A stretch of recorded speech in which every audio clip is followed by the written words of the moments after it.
I was telling Bob about this student who lived down who was in my class. And it was much better than details of case study than not only so many students, but also he did every single detail. So we need to identify individual by individual what kinds of responsivenesses are their strong suits. And just as for many other kinds of disabilities, we have devices, there are prosthetic devices, whether it's a wooden leg, whether it's a scooter, whether it's a hearing aid, whether it's sign language, whatever. I've given within a Rawlsian context, I've given a little account of how one individual interacted with another individual can provide prosthetics for cognition for those parts of that the person may be weakest at. And by the way, this derives from many more than 40 years as a teacher, in which I deal with students all the time. We do different things, and I very patiently, or sometimes impatiently, help them go through bits of things, repeatedly, bits that they don't do. And we all do this. So that's my attempt to do something that I think needs to be done, and I haven't seen a lot of it. And that is, if we're talking about, whether we're talking about supported cognition, or supported decision making, or any kind of interaction with individuals, we need to have some standards for the process. How can we be sure this is support, whatever that means, substitute? I do know what that means. But we have to talk more about exactly how that goes and more about how it should not go, so we know. We have to train people, we have to educate people. And I think there's a lot, there just needs to be a lot more literature discussion about exactly this to get going. Finally, I want to say one more thing.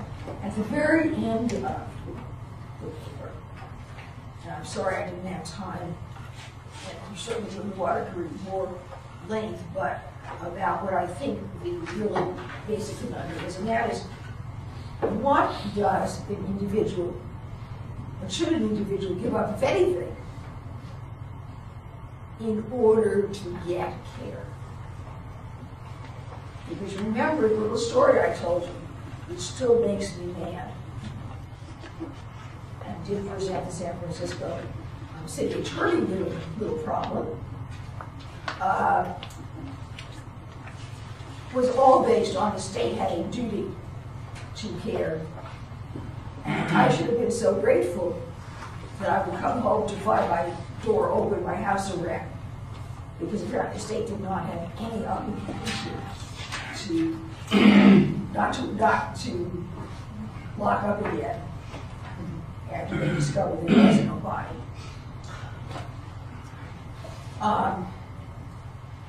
In a very, very, very stupid Supreme Court decision in the 1980s called Claiborne versus Claiborne Living Center, the Supreme Court said, with a dissent from Justice Thurgood Marshall, who knows these things, knows about these things, said, because people with intellectual disabilities are so special, that the state does special and good things for them, in general, they do not have any right to heightened scrutiny, even heightened scrutiny,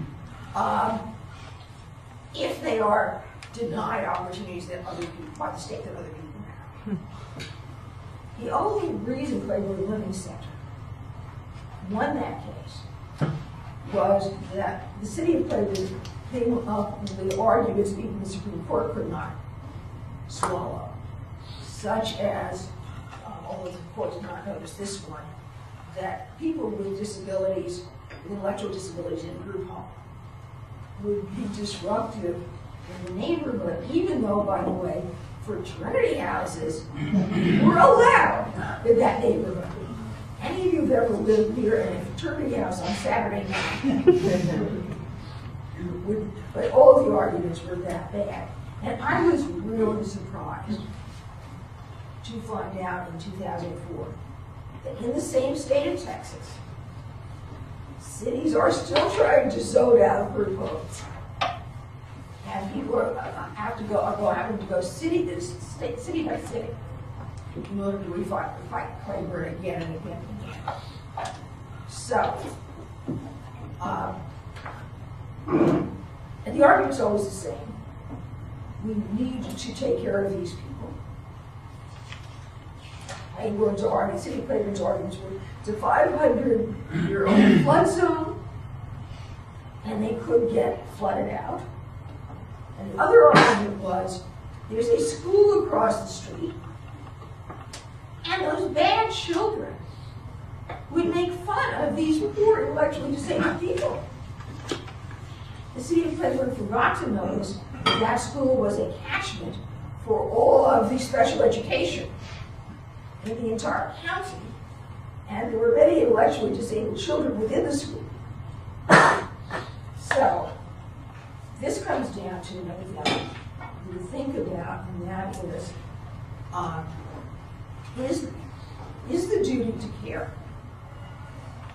and the actual willingness sometimes of states to care and to provide special support. How much should people have to pay for that in regard to liberty?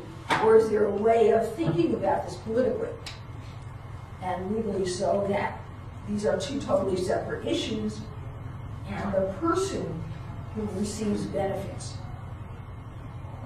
is not the legal person, the legal standing, the legal person?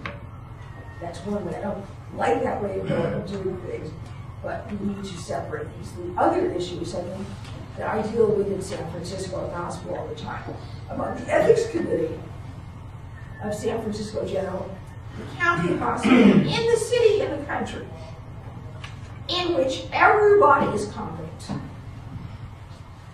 This drives the doctors crazy.